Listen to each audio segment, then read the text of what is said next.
जरांगे पाटील यांनी जे महाराष्ट्राची जी सरकार आहे देवेंद्र फडणवीस यांना आव्हान केलेलं आहे. त्यांनी लवकरात लवकर आम्हाला आरक्षण द्या, नाहीतर मी उपोषणाला बसत आहे.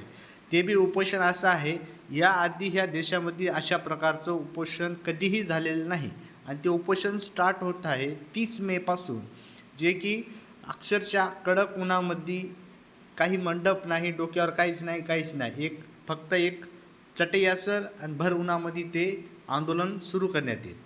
आणि त्यांनी समाजाला एक आरक्षणासाठी 30 मेपासून उपोषणात बसणार आहेत आणि समाजातले कोणतेही जेवढे बी मराठा समाजातले लोक आहेत त्यांनी येऊ नये म्हणून सांगितलेलं आहे. प्रसाद लाड 22 मेला येऊन भेटून गेले, पण अद्याप सरकारकडून कुठलेही उत्तर मिळालेलं नाही. उष्णघातामुळे जर माझा बळी गेलेला असेल तर देवेंद्र फडणवीस जबाबदार असतील.